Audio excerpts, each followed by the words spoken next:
I never told my grandson about the $50,000 that lands in my account every month. To him, I was just Nana Evie, the lady who flipped greasy burgers at the Rusty Spoon Diner on Highway 9, smelled like onions, and always had flour on her apron. I let him believe it, let the whole family believe it. Because power isn't in the money, it's in who thinks they have it. And tonight I was going to show them. The invitation. It came on thick cream cardstock, gold foil lettering, the kind that costs more per sheet than most folks make in a day. You are cordially invited to the wedding rehearsal dinner of Mr. Alexander James Whitmore and Miss Isabella Grace Harrington. The Grand Pavilion at the Harrington Estate. Black tie, valet parking, 7 p.m. Alex, my grandson, 28, tall like his daddy, kind like his mama, called me himself. Nana, please come. Bella's parents, they're intense, but they want to meet you. It's important. His voice shook, not from excitement, from fear. I smiled into the phone. Wouldn't miss it, sugar. Who I really am. Name's Evelyn Rose Moreau, 62 years old, widow of Paul Moreau, gone 10 years now. To the world, I'm the anonymous chef behind Le Cine Noir, the most exclusive private dining service on the planet. Celebrities, royalty, billionaires. They don't want a restaurant, they want me. One night, one table, one menu. $50,000. Cash. No photos, no names. I cook in their homes, on their yachts, in underground bunkers. I fed presidents. I fed pop stars mid-meltdown. I fed a Saudi prince who cried over my gumbo. But to Alex, I'm just the lady who brings Tupperware of chicken and dumplings to Sunday supper. I never corrected him, never showed him the black Amex with no limit, never let him see the walk-in freezer in my basement stocked with white truffles and Wagyu. Why? Because I grew up poor in Baton Rouge. Because Mama taught me, let them underestimate you, chair, then feed them so good they choke on their pride. The outfit. I stood in front of my mirror in the double-wide trailer I still lived in, same one Paul and I bought in '98. I pulled on. My Rusty Spoon apron, faded red, name tag crooked, Evie. A thrift store dress, floral, 2 sizes too big, ham-frayed. Orthopedic shoes, scuffed from the dollar bin. No jewelry, not even my wedding ring. I looked like a woman who'd never left the diner. Forgettable, invisible, perfect. The drive. I took my '98 Ford pickup, rust on the fenders, bunker sticker, honk if you love Jesus. No Uber, no limo. The Harrington Estate was 40 minutes out, past the gated communities, up the winding road where the air smells like money and pine. Valets in white gloves stared as I rolled up. One kid, 19, pimples, nervous, approached. "Ma'am, this is valet only." I smiled sweet. "I know, honey. Just point me to the staff lot." He blinked. "Staff?" I held up my apron. "I'm with the kitchen." His face softened. "Oh, right, this way." He led me past the marble fountain, the string quartet, the guests in diamonds. Past the main entrance. Around back, to the service gate. I walked through like I belonged, because tonight I did. The kitchen. The Grand Pavilion's kitchen was a cathedral of stainless steel. Sous chefs in crisp whites, head chef barking orders, plates flying. I slipped in quiet, no one noticed. Until Victor, the maitre d', spotted me. "Excuse me, civilians aren't allowed back here." I turned slow. "Victor, darling, it's me." His eyes widened. He knew that voice. He'd served my food to senators. "Chef Moreau," he whispered. I winked. "Not tonight. Tonight, I'm just Evie, here to help." He swallowed hard. But the Harringtons. Don't know a ladle from a lawsuit, I finished. Let 'em cook. The table. Alex had saved me a seat at the far end next to the kitchen door. Paper napkin, plastic cup. The Harringtons sat at the head. Mr. Reginald Harrington, real estate mogul, net worth $400 million, face like a tax audit. Mrs. Penelope Harrington, socialite, Botox smooth, voice like a silver spoon scraping glass. Bella, sweet girl, truly, sat beside Alex, clutching his hand. When I walked in, Alex stood. Nana! He hugged me tight. Bella smiled, but her eyes flicked to my apron. Penelope's lips thinned. Reginald didn't stand. Alex, he said, loud enough for the table, you said your grandmother was retired. I am, I said, sitting. From the diner. Early bird special ends at 7. A few polite chuckles, mostly silence. The first course. Cold lobster bisque. Tasted like dishwater with a hint of sadness. Penelope dabbed her mouth. The chef here trained in Paris. 3 Michelin stars. I sipped. Needs acid. She blinked. Excuse me? Too much cream. No brightness. Lemon zest would fix it. Reginald snorted. And you'd know? I smiled. I know soup. The humiliation begins. Mid-meal, a server spilled wine on Penelope's $12,000 dress. Chaos. Reginald snapped his fingers. You, diner lady, clean this up. He shoved a napkin at me. Alex froze. Grandpa? Do it, Reginald hissed, or find your own way home. I stood, took the napkin, but instead of dabbing the dress, I walked straight into the kitchen. The takeover. Victor saw me coming. Chef, clear the line, I said. The head chef, Chef Laurent, French, ego bigger than his toque, spun. Who the hell? I didn't speak. I just moved. Grabbed a pan, lit the burner. Pulled Wagyu from the walk-in. Truffles from my purse. Saffron, duck fat, fresh herbs. In 3 minutes, the kitchen was mine. Sous chefs watched, stunned. I plated the first dish. Seared foie gras, black truffle honey, brioche dust. Victor carried it out. Penelope took 1 bite. Her eyes rolled back. Oh my God. Reginald, this isn't on the menu. Bella, who made this? Alex looked at me, confused. Nana? I was already back in the kitchen. Next, lobster ravioli in lemongrass bisque, caviar crown. Then, Wagyu Rossini, Perigord truffle, 100-year balsamic reduction. The room went silence, except for moans. The reveal. I walked out in my apron, hands black with truffle, carrying the final dessert. Dark chocolate sphere, liquid gold caramel, edible 24K gold leaf. I set it in the center. Poured hot sauce. The sphere melted, revealing passion fruit loose. Gasps, phones out, live streams. Penelope, who are you? I wiped my hands on my apron. Name's Evelyn Monroe, Lacine Noir. $50,000 a plate. And tonight, you just ate for free. The fall. The head chef stormed in. You can't. I turned to the room. This man trained in Paris? He can't poach an egg without a thermometer. Laughter. Phones up. Hashtag Diner Grandma was trending. The venue owner, panicked, rushed in. Chef Moreau, we're booked 2 years. Cancel them, I said. I'm here now. The live TV bag. By dessert, the local news van was outside. Someone leaked I was cooking.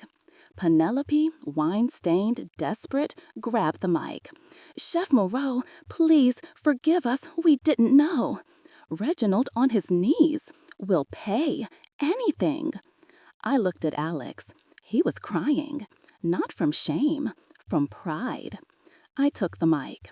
Y'all treated my grandson's grandma like dirt. Asked me to park cars. called me the help. But here's the thing. The help fed you. The help humbled you. And the help walks out with her head high. I dropped the mic, walked out in my apron. The aftermath. The Grand Pavilion closed within a week. Reputation ruined. Hashtag Michelin Grandma went viral. My phone blew up. 100K offers. 200K. A network wanted a show. I said no. I went home, made gumbo, called Alex. Nana, I'm so sorry. Don't be. Be better. The morning after the rehearsal dinner, I woke up to the sound of my own name trending on every screen in America. Diner Grandma, Le Signe Noir, Harrington humiliated. My flip phone, yes, I still had a flip phone, vibrated itself off the nightstand. I didn't answer. I made coffee, strong, black, the way Paul liked it. I sat on my porch swing, apron still on, watching the sun burn the fog off the bayou. The trailer creaked, the rooster next door crowed, and for the first time in 30 years, I didn't have to pretend. The knock. 3 sharp raps. I opened the door. Alex, eyes red, suit wrinkled, holding a paper bag from the Rusty Spoon. Nana, I brought breakfast. I stepped aside. He walked in like he was 12 again, afraid of breaking something. We sat at the Formica table. He opened the bag.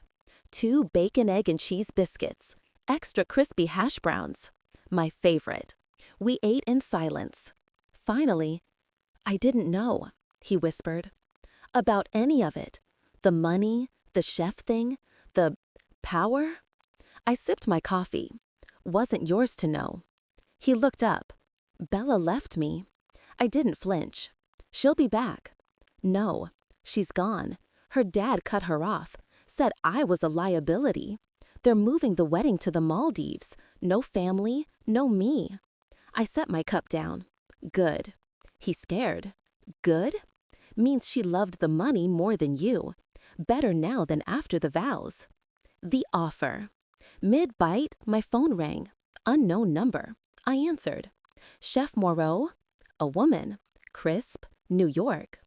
This is Rachel Klein, executive producer, Food Network. We want you. Exclusive series, 8 episodes, $2 million per. Your rules, your kitchen, your story. I looked at Alex. He was crying again. I said, send the contract, but I cook where I want, and I don't do drama for ratings. She laughed.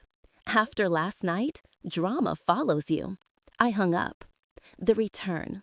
By noon, the driveway was full. Newsbands, paparazzi, a drone buzzed overhead. I stepped outside in my apron, held up a cast iron skillet. Y'all want a story? Come back tonight. I'm cooking for the shelter. Bring cameras, bring hearts, but bring respect. They scattered like roaches. The shelter. St. Mary's Soup Kitchen, Baton Rouge. I'd been volunteering every Thursday for 20 years. No one knew. Tonight, I brought the big guns. Lobster tails from my freezer. Saffron from Dubai. Wagyu from Japan. White truffles from Italy. The director, Sister Clara, crossed herself. Evie, this is sinful. I grinned. Sin tastes better with butter. We served 300 people. Homeless, veterans, single moms, kids with holes in their shoes. I plated like it was the Harrington table. Each bowl, lobster mac with truffle bechamel, gold leaf garnish. A little boy, maybe 8, took one bite and cried, "This is the best thing I ever ate." I knelt. Stick around, sugar. Dessert's coming. The live stream. Someone started filming. Within minutes, 10K viewers, 50K, 200K. Comments flooded. Is this the diner grandma? She's feeding the poor with truffles? I'm crying. The Food Network called back. Whatever you want. Name it. I said, every episode, we feed a shelter. Live. No cuts. No sponsors. Just food and truth. They agreed. The Harringtons. By 8 p.m., they showed up. Reginald, Penelope, Bella, in a rental car. No driver. Penelope's dress, Target. Reginald's tie, clip-on. They stood at the shelter door, didn't come in. Alex saw them. Nana, I wiped my hands. Let 'em wait. The confrontation. I walked out, apron on, hands on hips. Reginald spoke first. We're ruined. The venue's bankrupt. Our friends won't return calls. Bella's trust fund, frozen. We're broke. Penelope sobbed. We're sorry. We didn't know who you were. I looked at Bella. You left my grandson. She nodded. I was wrong. I thought love was easy with money. But Alex, he loved me when I had nothing, and I threw it away. I turned to Reginald. You called me the help. He dropped to his knees, in the mud. I was wrong. Please, help us. I looked at the cameras, still rolling. I said, help comes with conditions. The conditions. Public apology, live on my show. Volunteer, 100 hours each at the shelter. Wedding, here, next Saturday. Alex and Bella. Potluck. I cook. No gifts. Donations to the shelter only. They agreed. On camera. Crying. The wedding plan. I called the shelter. Sister Clara, we're getting married in your hall. She laughed. About time someone sanctified this place with love. I called the Food Network. Episode 1, Wedding for the Broken. They sent a crew. No budget cuts. The week. I cooked. I planned. I forgave. Alex moved into the trailer, slept on the couch, helped me peel potatoes at 3 a.m. We talked about Paul, about legacy, about what rich really means. Bella showed up every day. No makeup, hair in a bun, scrubbing floors, serving soup. Reginald learned to chop onions. Penelope learned to smile without contempt. The night before, I sat with Alex on the porch. Fireflies blinked, crickets sang. He said, I thought you were poor. I laughed. I am poor, in things that don't matter. He looked confused. I opened the tin box under the swing. Inside, Paul's wedding ring, my first Michelin star, anonymous. A photo of me at 25, cooking in a shack with a hot plate. I said, wealth isn't what you hide, it's what you give. The wedding day, St. Mary's Hall, folding chairs, paper streamers, smell of gumbo and hope. 300 guests, shelter residents, diner regulars, my secret clients in disguises, the Harringtons in thrift suits. I wore my apron over a $20 dress from Walmart. Alex wore Paul's old suit. Bella wore her mother's wedding dress, altered, simple, beautiful.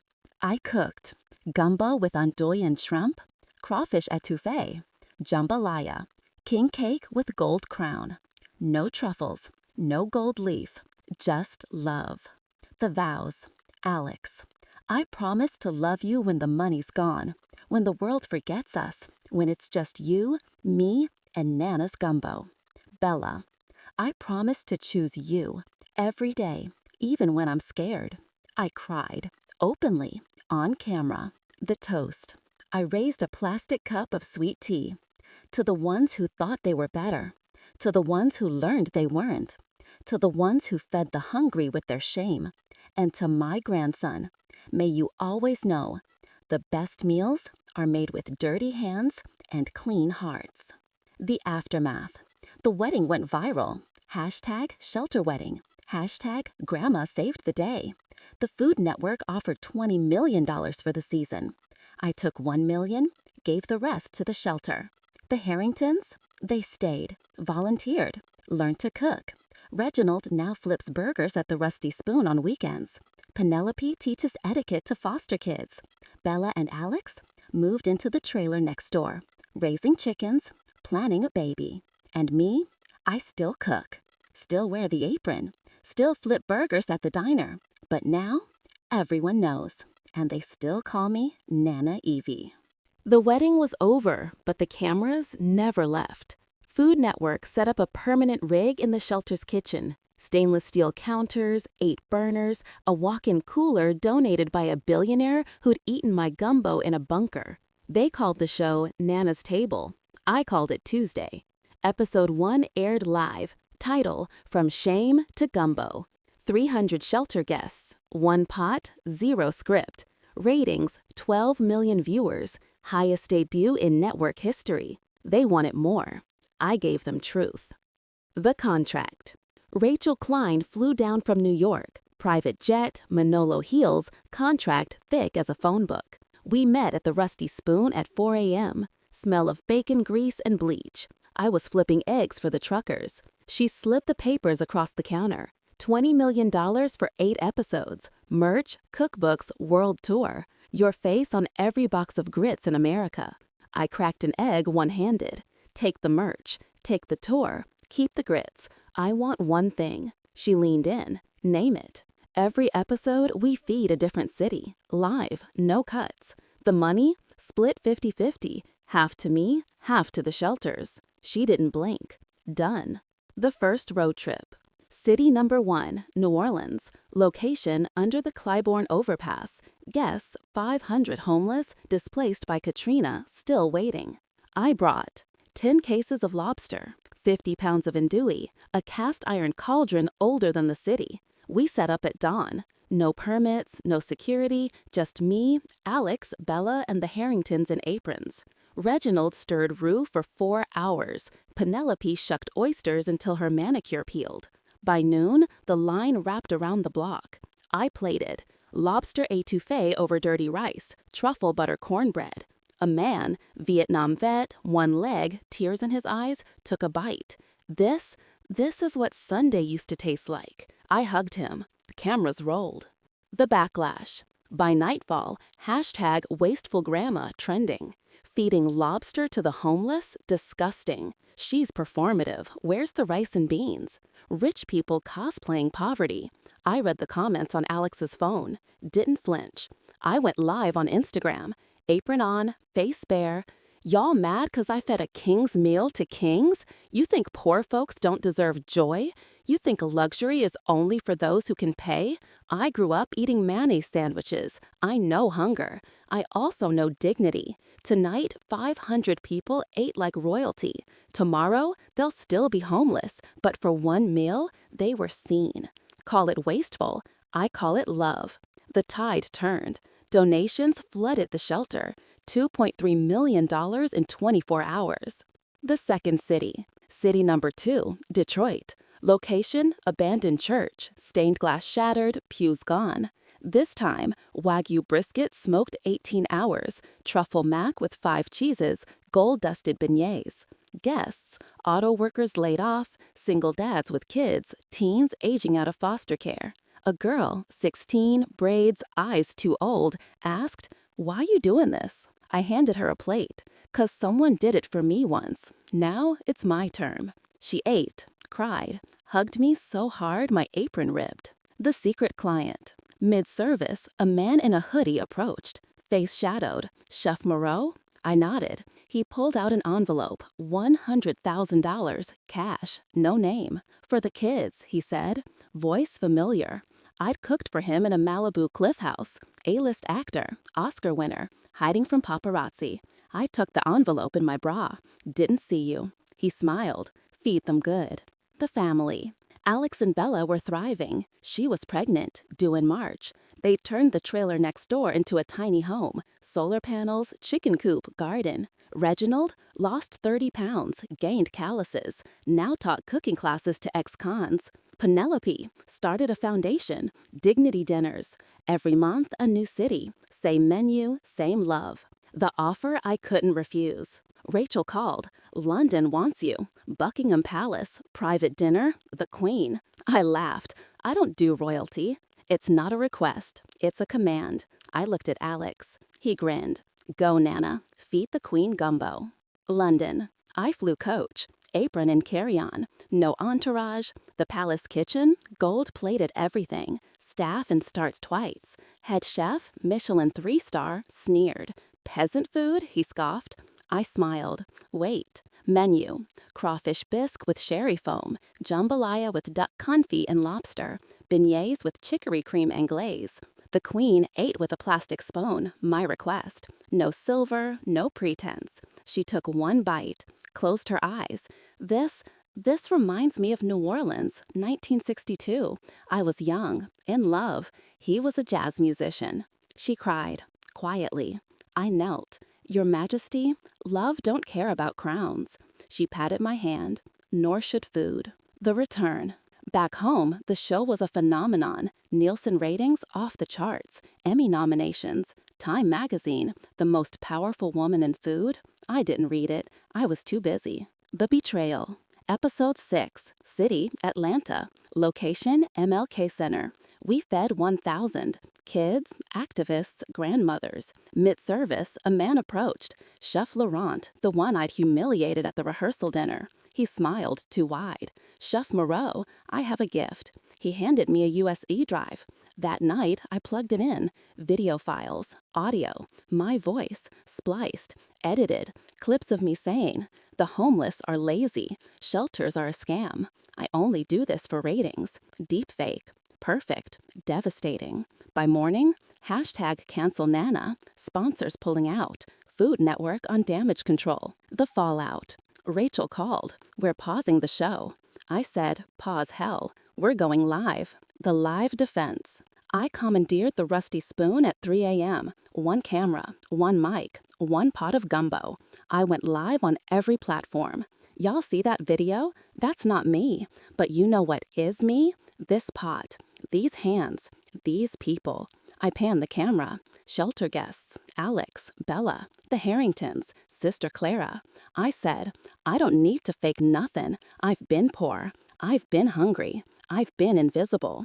And every plate I serve is a mirror for y'all to see yourselves. You want to cancel me? Cancel hunger. Cancel shame. But don't you dare cancel love. I ladled gumbo. Past bowls, the chat exploded. Hashtag, I stand with Nana. Donations, 5 million in an hour. The truth. Laurent was arrested. Turns out the Harrington's old lawyer paid him. Revenge. I didn't press charges. I invited him to the shelter, made him wash dishes for a month. He cried on day 3. Stayed. Now he's my sous chef. The legacy. The show ended season 1 with 8 cities, 10,000 people fed, 50 million raised. I signed the check. 2, every empty belly. From Nana Evie. The quiet night. After the finale, I sat on my porch. Alex and Bella beside me, baby kicking in her belly. I said, tomorrow I'm closing the diner. Alex, why? 'Cause I'm opening a school right here, free, for kids who can't afford culinary school, for grandmas who think they're too old, for anyone who believes food is love. Bella, what'll you call it? I smiled. Lee Sidnor Academy, where the Black Swan teaches the world to fly. The Lee Signé Noir Academy opened on a Monday in late October. No ribbon cutting, no politicians, just a hand-painted sign on the trailer's side. If you can stir, you can stay. We had 1 trailer kitchen, my own, gutted and refitted, 4 donated burners, a chalkboard, 20 folding chairs, 1 rule, leave your ego at the door. First class, 12 students, 3 foster teens, 2 single moms, 1 ex-con, 1 retired nurse, 5 diner line cooks who'd never been to school. I wore my rusty spoon apron. They wore whatever they owned. I started with Rue. Dark, patient, the color of secrets. Watch the flame, I said. Don't walk away. Rue, don't forgive distraction. They stirred, sweated, burned the first batch, laughed. By lunch, we had gumbo. By dinner, we had family. The curriculum. Week 1, foundations. Knife skills, mother sauces, how to taste, not just eat. Week 2, economy. Turn scraps into stock, stretch $20 into 20 meals, never waste a carrot top. Week 3, dignity. Plate for a king even if he's sleeping under a bridge. Gold leaf on a Tuesday because joy isn't scheduled. I didn't grade. I fed. Every mistake became tomorrow's lesson. The first graduate. Jada, 17, foster system, knife scar on her forearm. Couldn't read a recipe. Could taste salt in the air. Week 4, she made lobster bisque from claw meat I'd frozen. Silky, bright, perfect. I cried. She cried. We ate it with plastic spoons on the porch. I handed her an envelope. $5,000 cash. College fund or rent. Your choice. She chose both. The expansion. Word spread. Applications poured in. We needed space. Reginald Harrington, yes, that Reginald, bought the abandoned strip mall next door. Cash. No loan, no strings. He said, I owe you a kitchen, Evelyn. Let me build it right. We turned it into commercial kitchen, 12 burners, double ovens, dorm rooms, bunks, lockers, hot showers, garden, raised beds, compost, chickens, classroom, chalkboard, projector, Paul's old radio. Name on the deed, Lycée Noir Academy. Owner, the students. The first full class, 50 students, ages 16 to 72, from 12 states.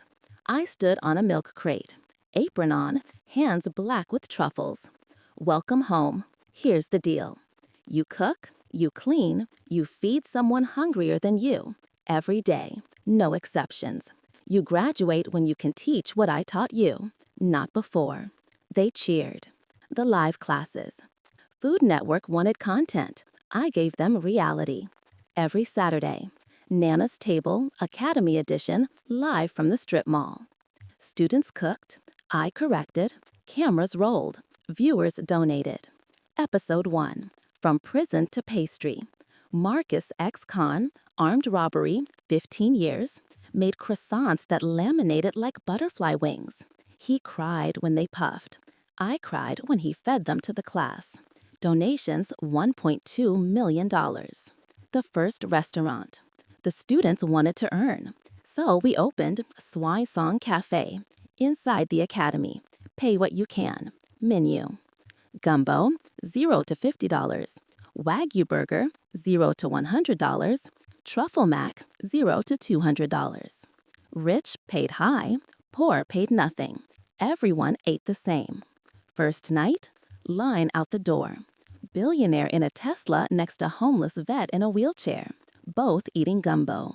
I stood at the window, watched, smiled. The first scandal. Week 8. A student, Tyler, 19, TikTok famous, 2 million followers, sold the recipe for my chaffle honey online, $99 PDF.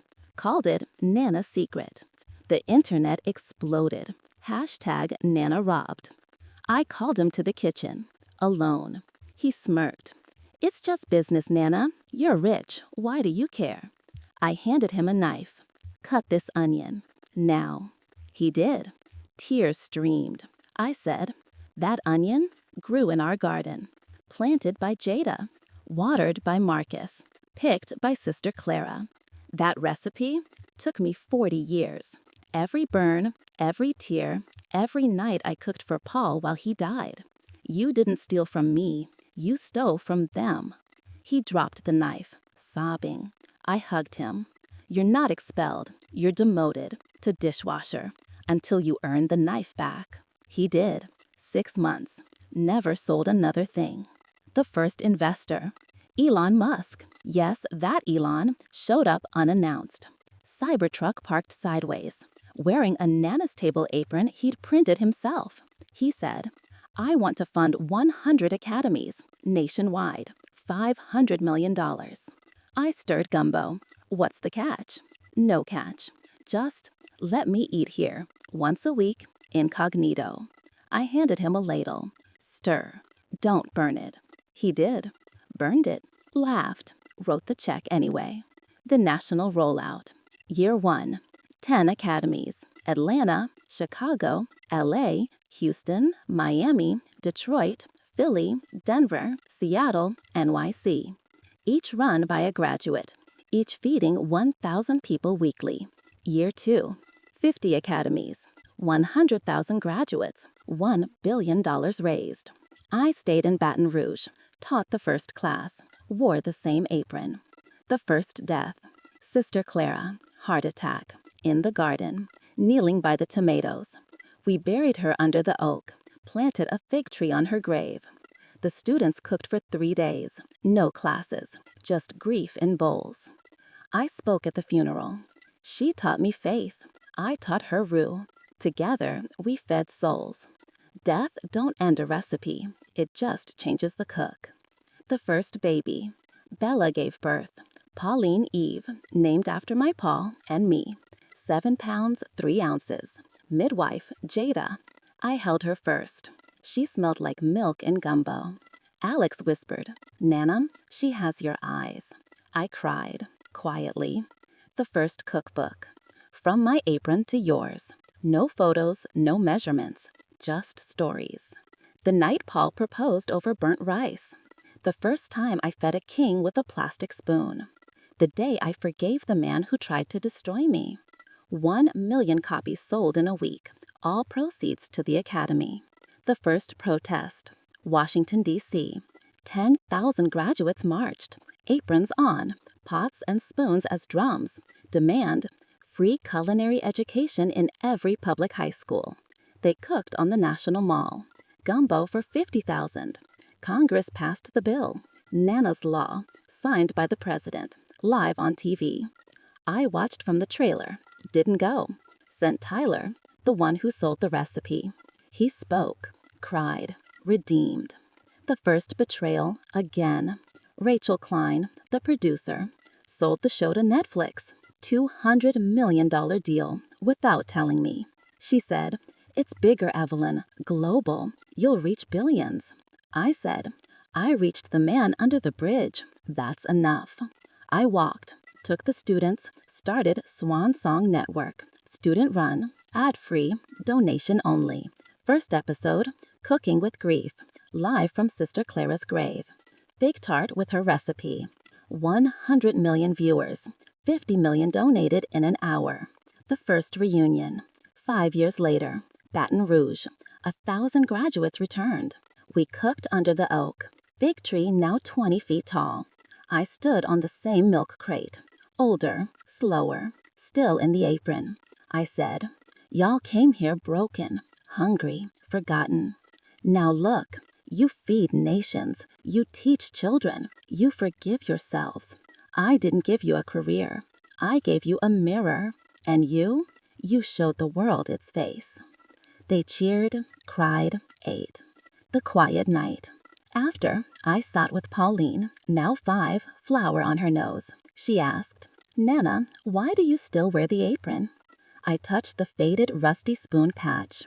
"'Cause this is where I started, and where I'll end. The apron don't lie.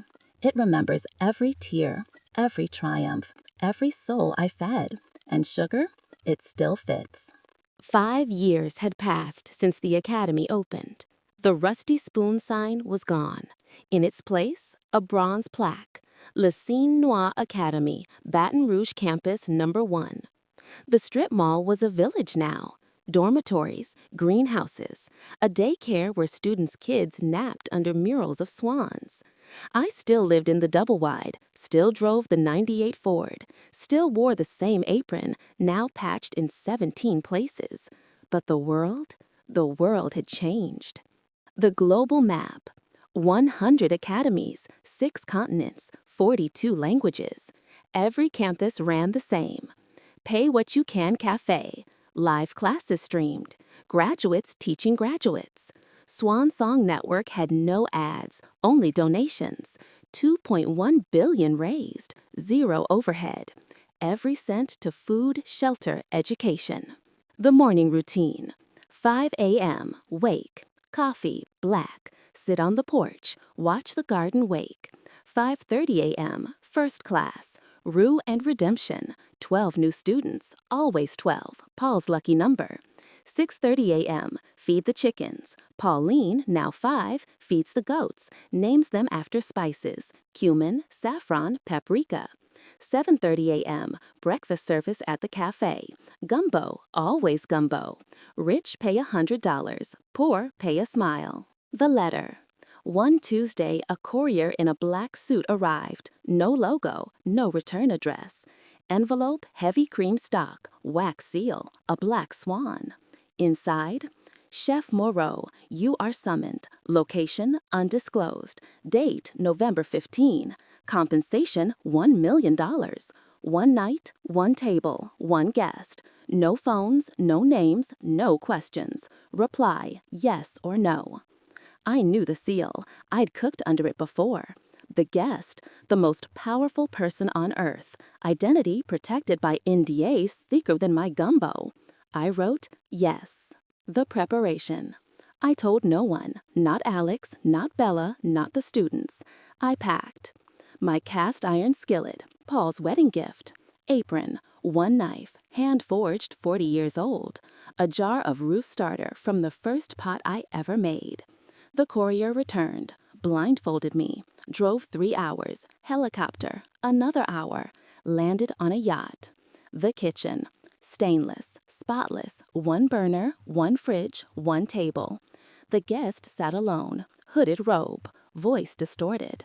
Chef, I have eaten at every Michelin restaurant. I have dined with kings. Tonight, I want home. I nodded, unpacked, menu. Shrimp and okra gumbo from my mama's recipe.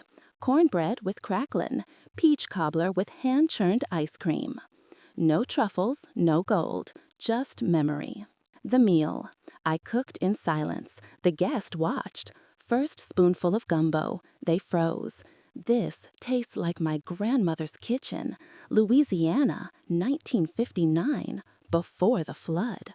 I said nothing, kept stirring. They ate, cried, ate more. Cobbler came out bubbling. I served it in a mason jar, like Ball used to. They held the jar with both hands. Thank you, they whispered, voice clacking, for reminding me who I was before I forgot. I packed my skillet, left the million on the table. The return. Blindfold, helicopter, truck, home by dawn. Pauline ran to me. Nana, you smell like peaches. I hugged her. Always sugar. The leak. 3 days later, tabloids exploded. World leader hires diner grandma for 1M meal. Photos, me blindfolded. Speculation, Putin, Biden, Bezos. I went live from the cafe. Apron on, gumbo simmering. Y'all want a story? Here's the truth. I cooked for a human, hungry for home. That's all. The rest ain't your business. The story died. The million donated to the Academy, anonymous. The first international campus. Location, Kibera, Nairobi. Population, 1 million in slums. We built with shipping containers, solar panels, rainwater catchment. First class, 30 students, all women, all mothers, all survivors. I flew coach, landed in dust, taught in Swahili, learned from YouTube. Menu, ugali with truffle sukuma wiki, chapati with wagyu nyama choma. They danced when they tasted. I danced with them. The first graduation. Nairobi campus, 30 graduates. Each opened a pay-what-you-can cafe in their village. One student, Amina, 29, HIV+, 3 kids, said, Nana, you gave me a knife. Now I feed my neighbors. I am rich. I gave her my spare apron, the one with the burn hole from Paul's first gumbo. The first tragedy. Campus number 47, Port-au-Prince, Haiti. Earthquake, 7.2 magnitude. The kitchen collapsed, 12 students trapped, 3 dead. I flew in with Marcus, the ex-con turned pastry chef. We cooked in the rubble, rice and beans with wagyu fat, for 5,000 survivors. I held a dying boy, sang him You Are My Sunshine in Creole. He smiled, died in my arms. I buried him under a mango tree, planted a black swan feather in the dirt. The first law. United Nations passed the Nana Resolution. Free culinary education in every refugee camp. Pay what you can cafes in every disaster zone. Funded by G20 nations. I didn't attend the vote. I was in Haiti, cooking. The first betrayal. 3rd time. Tyler, the recipe thief, now 24, head of Swan Song Network, sold student data, names, addresses, immigration status to a tabloid, $500,000. 12 students deported, one committed suicide. I found him in the cafe, crying, knife in hand. I took the knife, gave him a spoon. You don't get to cut anymore. You stir until you earn the blade. He stirred roux for 1 year. No pay, no title. Then he taught a class. Redemption in roux. 1,000 students enrolled. The first Nobel Peace Prize nominee, Evelyn Moreau. I declined. Sent Jada, now 22, chef in NYC, in my place. She wore my apron. Accepted on behalf of every student. Speech. Nana taught us, peace isn't a treaty, it's a plate. The first retirement. I turned 67. Knees creaked, hands shook. I announced, last class, December 31. The world mourned. Hashtag Nana retires. I taught one final lesson. The last gumbo. Ingredients. Memories, tears, laughter, love. We cooked in silence. 12 students, 1 pot, 1 flame. When it was done, I ladled it into Paul's old bowl, took 1 bite, closed my eyes, heard his voice. Perfect, Mags. I cried. They cried. We ate. The handover. I gave the apron to Pauline. She was 5, too small, but she wore it like a cape. I said, "This ain't mine anymore. It's yours. Guard it, feed with it, love with it." She nodded, solemn. The quiet night. After the last class, I sat on the porch, alone, stars thick as roux. I opened the tin box, Paul's ring, my first star, the photo. I added 1 thing, a black swan feather from Haiti. I whispered, "I did it, Paul. I fed the world, 1 bowl at a time." The wind answered, carried his laugh across the bayou. The world called it retirement. I called it Tuesday. The academy didn't need me in the kitchen anymore. The students ran it. The graduates taught it. The children, Pauline and her generation, lived it. But the apron? The apron still hung on the nail by the door, waiting. The silence. For the first time in 50 years, I woke without a plan. No roux to stir, no mouths to feed, no cameras. I sat on the porch, coffee gone cold, chickens clucking, Pauline chasing Cumin the goat. Alex and Bella built a house on the back 40, tiny home, solar roof, wraparound porch. They named it Swan's Rest. They invited me to dinner. I brought nothing, first time ever. Bella cooked, gumbo, too much salt, too little okra. I smiled. Tastes like love. The letter, again. January 3, same courier, same black suit, same wax seal. Chef Moreau, the guest returns, same terms, 1 change, bring the child, Pauline Eve. I stared at the paper. Pauline, 5 years old, barely taller than my knee. I called the number. Voice distorted. Why the child? She is the future. I want to taste it. I hung up. Looked at Pauline. Flour on her nose, stirring imaginary roux with a stick. I said, "Pack your apron, sugar. We're going on a trip." The journey. Blindfold, helicopter, yacht, same as before. Pauline held my hand. Didn't scare easy. The guest waited, hooded, table set for 3. Pauline whispered, "Nana, is that God?" I chuckled, close enough. The kitchen. 1 burner, 1 fridge, 1 mission. I unpacked. Cast iron skillet, Pauline's tiny apron, hand sewn by Bella. Jar of roux starter, now 50 years old. Pauline stood on a crate, eyes level with the stove. The guest spoke. "Cook what you fear losing." I looked at Pauline, nodded. Menu. Mama's gumbo, the one I made the night Paul died. Cornbread with cracklin', Pauline's favorite. Fig tart from Sister Clara's tree. The cooking. I started the roux. Pauline stirred, slow, careful. The guest watched, silent. Pauline asked, "Why's the fire low?" I said, "'Cause love don't rush." She nodded, like she understood. Gumbo simmered, smelled like home, like funerals, like forgiveness. I plated in mason jars, one for each. The guest took a bite, closed their eyes. This is grief and hope in the same spoon. Pauline took a bite. This tastes like Papa Paul. I cried, didn't hide it. The offer. The guest removed the hood. A woman, 70s, eyes like winter. I am the one who ate your peaches 5 years ago. I have a confession. She placed a folder on the table. Inside, deeds to 1,000 acres in Louisiana. Trust fund, 100 million. Letter in Paul's handwriting. Mags, if you're reading this, I'm gone. The land is yours. The money is yours. But the real treasure? The child who will carry your fire. Protect her. Feed her. Let her burn bright. Paul.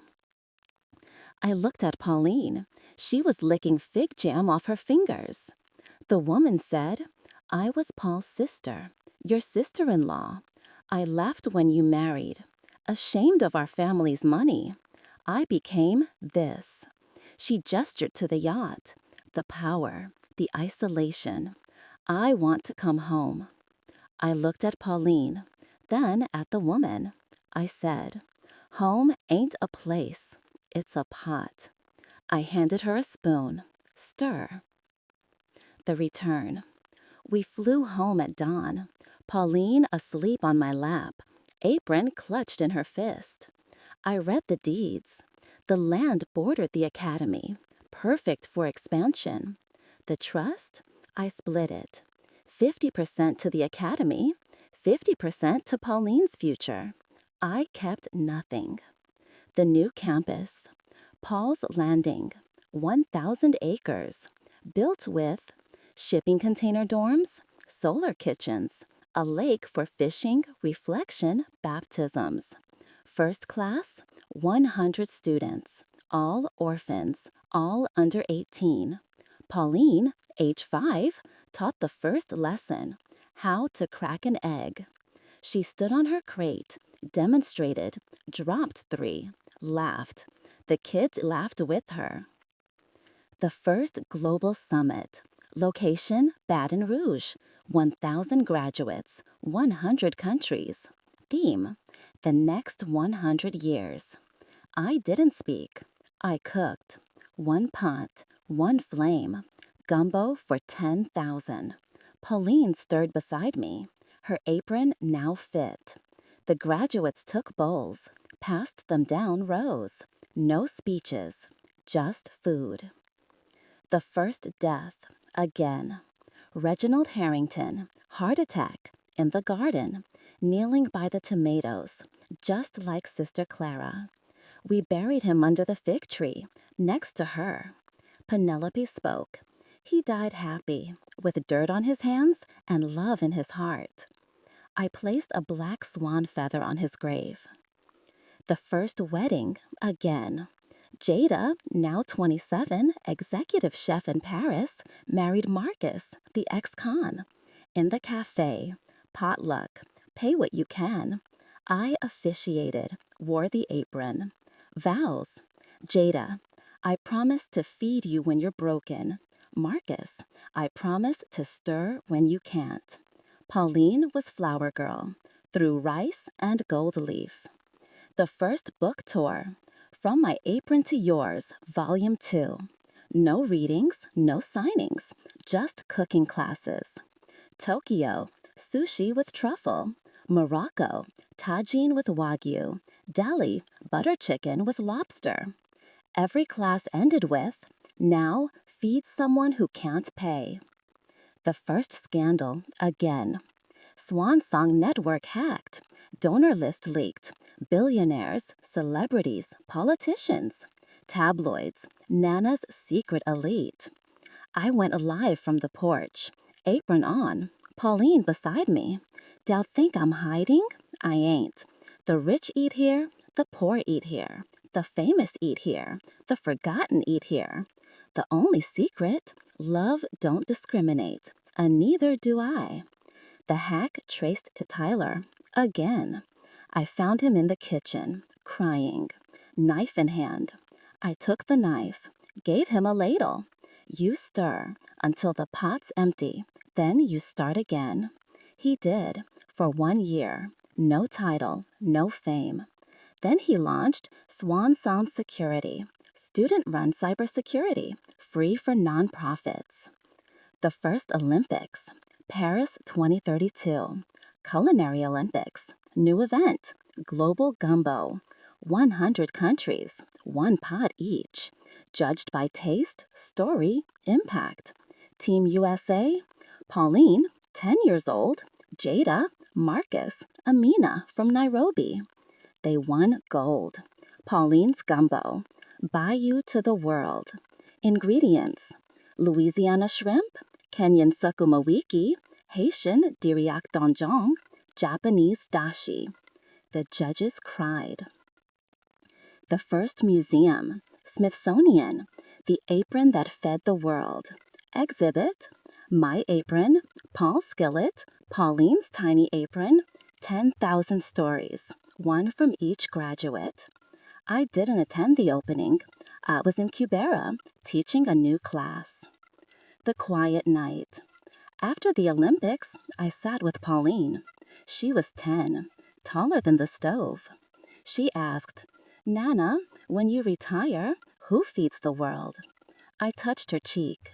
You do, sugar. You and every hand that's ever held this spoon. She nodded, solemn. I opened the tin box. Added, gold medal. Pauline's first recipe card, written in crayon. I whispered, the fire don't die. It just passes. The years didn't creep. They galloped. I was 72, knees like gravel, hands like maps of every fire I'd ever tended. The apron? Now a patchwork quilt of burns, stains, and love notes sewn by children who'd never known hunger. Les Signo Noir Academy wasn't a school anymore. It was a movement, a nation, a religion without walls. The global count.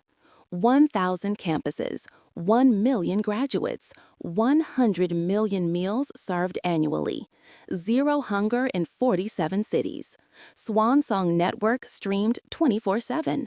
No ads, no sponsors, just cooking, teaching, feeding. Pauline, now 15, was executive director. She wore the apron like armor, stood taller than me, spoke in 3 languages, cooked in silence. The morning I couldn't stand. I woke. Legs wouldn't move. Stroke. Minor, but enough. Alex carried me to the porch. Pauline held my hand. Doctor said, rest, retire, let go. I said, bring me a wheelchair and a portable burner. They did. I taught from the chair. Rue and resilience.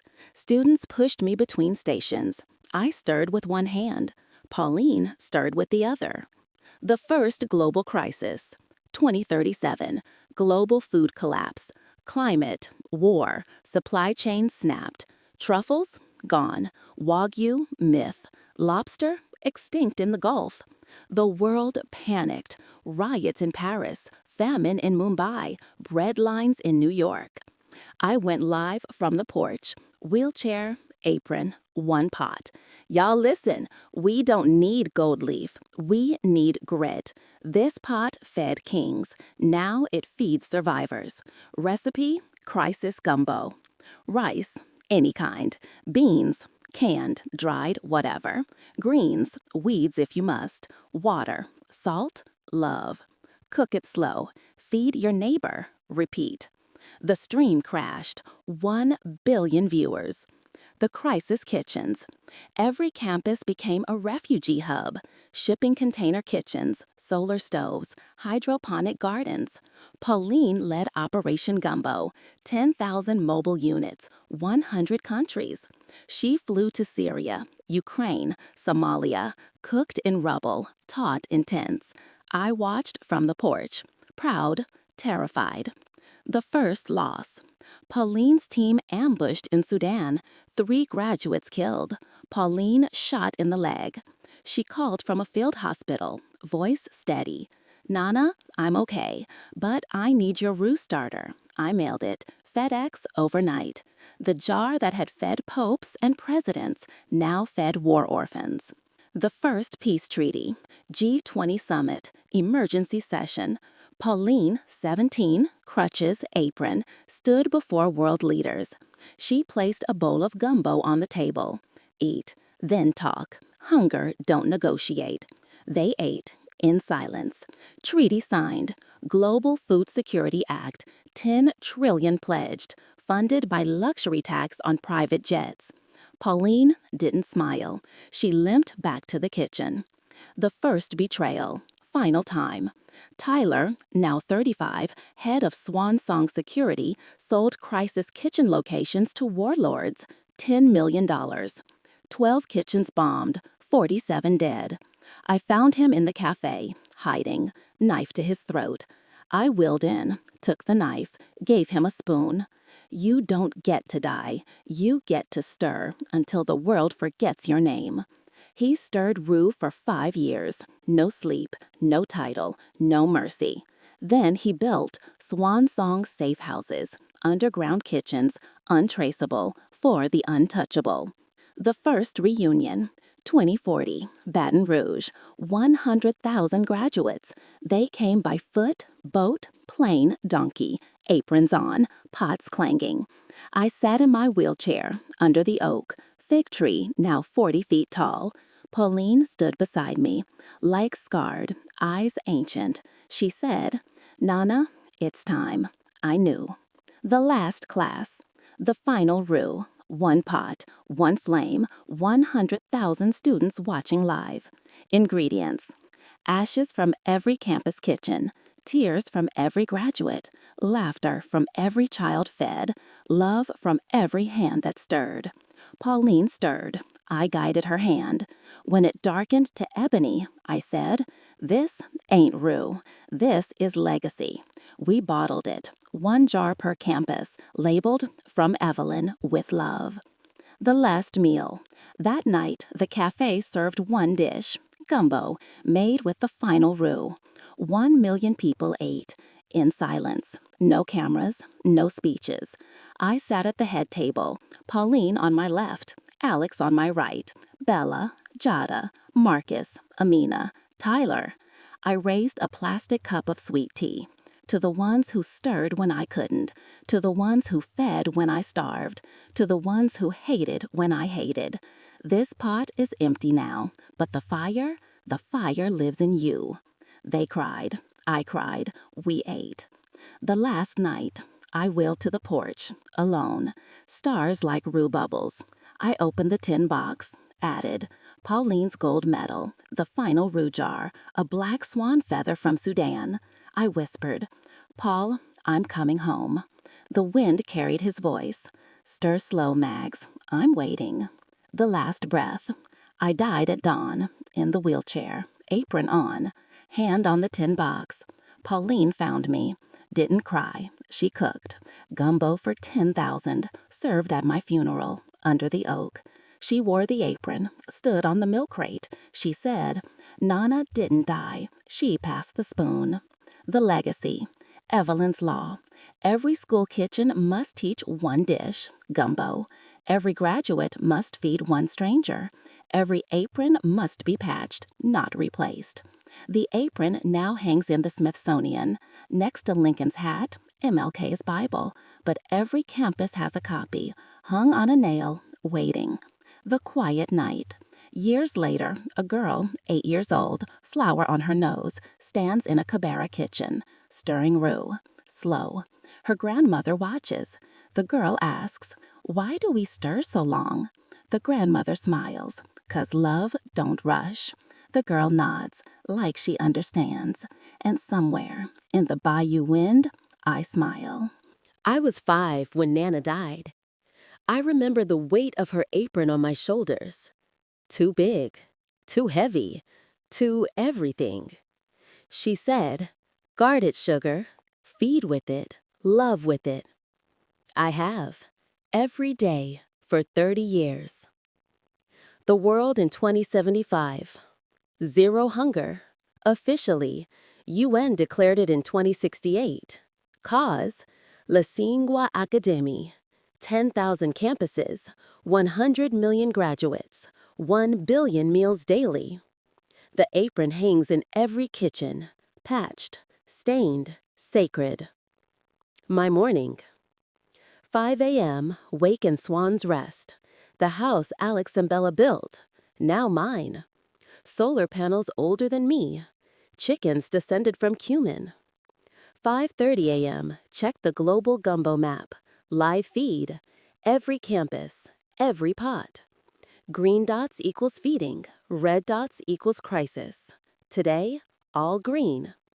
6 a.m., teach Rue and Revolution. 1,000 students online, ages 5 to 85, from Antarctica to the ISS.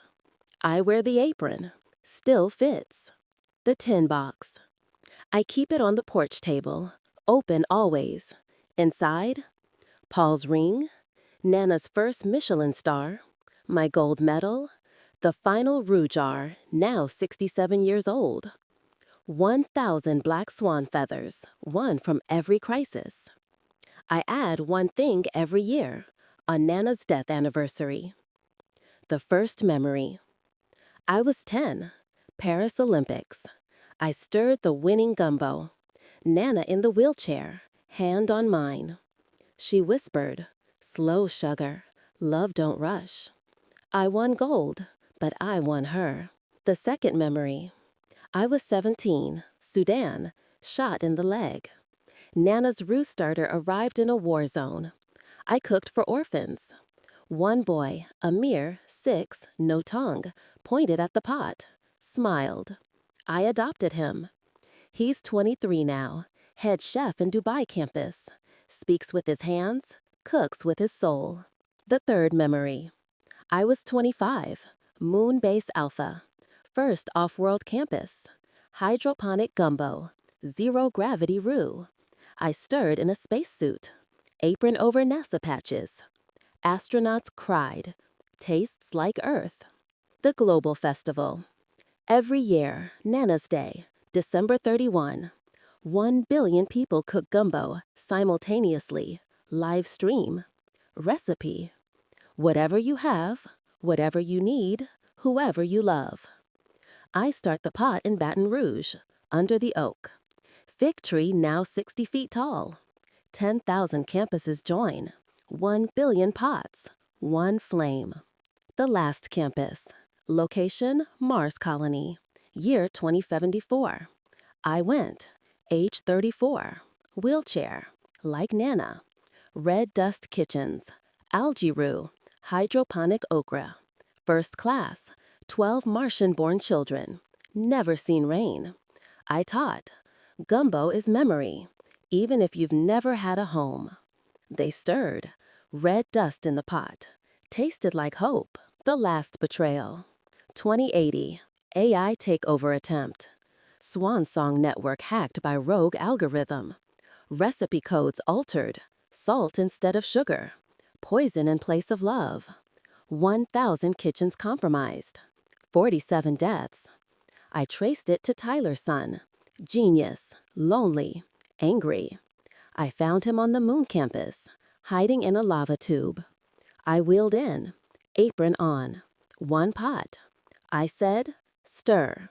He did. For 1 year. No AI. No tech. Just hands. Then he built Swan Song Soul. AI that learns love. Trains on 1 billion gumbo recipes. The last wedding. Amir, the mute boy, married Amina's daughter, Nairobi campus, under the baobab. I officiated, wheelchair, apron. Vows, Amir, sign language. I promise to taste your silence. She, I promise to speak your flavors. I cried, in Swahili. The last cookbook. From Pauline's apron to eternity. No words, only recipes. 1,000 pages. One recipe per graduate. Printed on edible paper. Flavored with gumbo stock. You read it, you eat it, you become it. The Last Crisis. 2085. Solar flare. Global calms down. No swan song network. 1 billion people without guidance. I went live on emergency radio. Voice only. Find a pot, find a flame, find a neighbor. Stir. They did. No tech, no map, just memory.